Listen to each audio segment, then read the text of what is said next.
Hey folks, AceTCG here, and in today's video we have an OP06 deck profile. So this is a deck that is hated by many. It is Sakazuki. So this has took down 2 regionals recently in the EU. It won the Krefeld regional with the stage build, and it ran in the Wolverhampton list as well. It beats out the Gecko Moria in the final. So yeah, let's get into the list. I did use this for the Wolverhampton one. I didn't have that good of a day. I had some unlucky like situations that happened to me where I was unable to find 2Ks, etc, etc, excuses aside. But it's a really strong deck. It's being banned for a reason. But yeah, it's still legal right now until it is. Let's see what we're rocking with. So this is a stage build that Giovanni was running from K2. So a lot of the lists are very similar. I'm just going to talk through a lot of what I do when I'm playing it, the reasons that I feel like the numbers are good in the list I'm running. So you've got Sakazuki, treasure card from your hand, draw a card, broken. And then on attacking, give up to one of your opponent's characters -1 cost for the turn. This is the new Tashigi that came out in OP06, and it is nuts and brand new, which we are still seeing. But with the really nice regional alt, which is, yeah, super tasty. Some lists have ran down to 3 brand new, and I tested it myself, and it didn't really feel that bad. Honestly, I'm fine with the idea of 3 brand new myself, but I like the idea that having 2 searches in a deck is just ridiculous, to be honest. Like, being able to always have a searcher early is nice, and we are running the Gecko Moria 8 cost in this list, so you are able to recur these, bring them back, which is just absolutely disgusting. This Tashigi is super strong. Being able to look at the top 5 immediately just allows you to be able to search for your most critical cards in specific matchups, and the amount of times in the in the end game that I have played a Tashigi to search for a removal event, grabbed it, and then that's won me the game is so high, honestly. So yeah, super nice to be able to run both. I'm going to keep it at 8 for now until I've done more testing. I believe the list that won Wolverhampton was running 4 brand new and 3 Tashigi, and the reason for this was that the brand new trashes, and they were running more Lucci than Giovanni's list, who was only running 2, so they decided that they wanted the more brand new because it trashes helps towards the Lucci putting back to the bottom from your trash, which is a cost. So yeah, we have to keep that in mind. Next up, again, another staple that I'm sure you've all played against many times is Rebecca. This card is absolutely insane in this list. The Kotosuka that you've probably seen people trying to throw this into Moria lists. I've tried to throw it into Perona lists because it's just such nice value. Being able to play a blocker for 4 that also grabs you a card from your trash and can play a card from your hand is really nice. In this deck, you use it as a combo. Less value usually and more combo intuitive. You play it with the 3 cost Hina, or you grab back a card that you're going to need, such as a Sabo, and play a brand new or something like that from your hand to just again be able to get searches. You can have really nice valued Gecko Morias when you go into a searcher, and then you also use Rebecca effect to play a black searcher from your hand, which has to be brand new. One thing that's important to know is that you can only grab black cards with this, and you can only play black characters with this as well. So you can't play the 1 cost Tashigi with the Rebecca effect, so just make sure you're not getting stuck into that mindset that you can. And also, that is right, we will be running Virgo in this list, because although we did get some new 2K counter blue navy cards, Rebecca can only add back black characters, so really important that we're able to grab back 2Ks. Next up is a card that you've probably seen a lot, and this is one of the changes that I made recently. I went down to 2 Borsalinos in my list. I'm still on the fence a little bit about this, to be honest. I think this card is really nice against some of the matchups in the meta. For example, Yamato. This is super tasty if they don't have the Izo like early. So yeah, I'm still on the fence about this. I switched to 2 Borsalinos so that I could make room for another Sabo, because the Sabo is critical in the yellow matchup, and there's quite a lot of yellow like rocking around in the UK.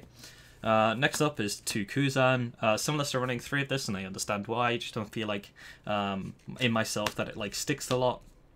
And sometimes in the games where it does stick, it's not as impactful as I'd like it to be. But then in other games, it's like, if this card sticks, you've won immediately. So you have to run it. I'm trying the 2. I don't see myself going to 3, honestly. Like, it's a great card. I would never drop it. I think it is critical for what you're trying to do with the deck. 3 Lucci. I think if I were to drop a card for another Kuzan, it would be a Lucci. But I feel like in some matchups, it's really awkward to be able to remove boards early when you're on like the 8 Don and you're going into Moria. So you want to see the Rob Lucci so that you can go into a reduction and go into the Rob Lucci so that you can remove 2 characters without having to rely on using some of the cards in your hand. So yeah, I like 3 of it, and I'm definitely sticking at 3. I don't think I'm going down to 2, honestly. I like the addition of the nice removal. Next up, this is, again, the one that I'm on the fence with. So, 3 Sabo, and I'm running the 3 Sabo, and I was on 2 and 3 Borsalino. But the 3 Sabo is nice, honestly. Like, right now into Moria, like, playing a well-timed Sabo, again, can just, like, put them in a really bad situation because they can't use their ACOS Moria to bring back an Absalom and a reduction to KO one of your cards so that you're not able to put a lot of pressure on them because you've played your Sabo. And again, a well-timed Sabo into the yellow matchups is just checkmate. Again, I don't think this card needs any introduction, really. It's ACOS Gecko Moria, still waiting on the 2 alts. I know, it's so high right now, I'm just waiting a little bit. Yeah, this card is absolutely nuts. I don't know how this didn't get touched. I understand it's a new card, but I think this will get hit at some point. It's just too much value. Like, it keeps black 2 relevant always. Like, having an ACOS carrier that says, like, bring back 2 things, and also those things get all of their own play effects is just ridiculous to me. Like, I think this would have been a lot more balanced if this just said, like, you don't get to activate their on-play effects, maybe, because then you'd just be playing a card that, like, gets a lot of bodies, which, you know, would be nice, and still be relevant. But no, right now, you're able to just do absolutely ridiculous combos with this card. A lot of matchups, especially against black, just comes into who sees more ACOS Gecko Moria character, which, yeah, is a bit difficult at times because we don't have a way to search for it. I'm only running 1 7-cost Borsalino. I do think it comes up sometimes, but other times, just in this meta, being able to only remove 1 card isn't as impactful as you like. It does come up quite a bit against the Katakuri, where they have the 10-cost Linlin, and you have 10 Dons, so you can play Hina, puts it to 8, attack with lead, reduce 1, use stage, reduce 1, and then it's on 4, and then you can Borsalino it and just get rid of it. But yeah, very situational. Some lists are running 2. I need more time playing before I decide whether I'm going to do that or not. But yeah, very nice card still, wouldn't get rid of it. Hina that I just saw, right now I'm on 3, because I'm also on the 2 Helmeppo. And I kind of like this mix a little bit, to be honest. I might go to 4 Hina. I just don't know what I'll drop, and their list is very tight. I think a lot of lists are doing this, where it's like 4 Hina, 1 Helmeppo. But I just found myself wanting the Helmeppo so often. Like, 1 just never feels enough. Like, I always, when I'm doing that Lucci play with the ACOS Gecko Moria, where I want to bring back this, like, a lot of the times, especially in stage, like, I feel like I need the 3 reduction from the Helmeppo, because I'm going to use my lead and I'm going to use my stage to reduce 2 on 1. And then, like, having the ability to bring back a 2-cost that can just reduce 3 immediately and allow you to get rid of 2 4-costs with the Lucci just feels, like, super, super important. And that's why I've gone for this split, honestly. Like, at times I've been tempted to even run more Helmeppo, but I don't know how consistent that would be, especially because we have other ways to be able to remove things, and that's kind of a lot more reliant on going for the Rob Lucci line. 2 costs, 2k counters even, we've got 4 Suru and 4 Virgo. I had like 6 of these and decided to trade them before I realized I was ever going to play a black deck, which is just on me. So now I only have 2 super shinies and 2 event ones, but we move.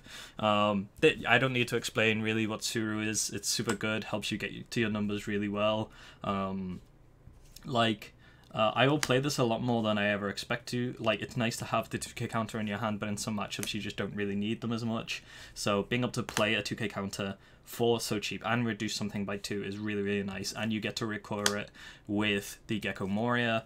When you're on 10 Don, it's less impactful, or like less important that you'll need the Helm Uppo because you have additional Don that turn to be able to remove.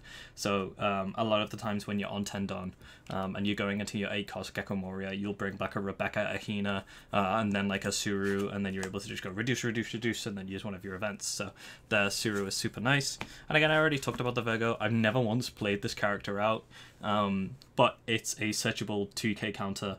That's navy, that's black, so I can bring it back with the Rebecca. A lot of times early game, if I'm planning to play an early Rebecca, so that I can get some value, I'll counter early with a Virgo so that I can play Rebecca, grab Virgo back to hand, and then play another searcher like a brand new, or play out an aggressive play, like play out the what's her name, Hina, play out the Hina so that I can have another 5k on the board. So sometimes that happens. Turn 2 if I'm going second, block it early, Rebecca, grab this back, play Hina, and then like I have a blocker, an attacker, and I got my 2k back. It's just a lot of value.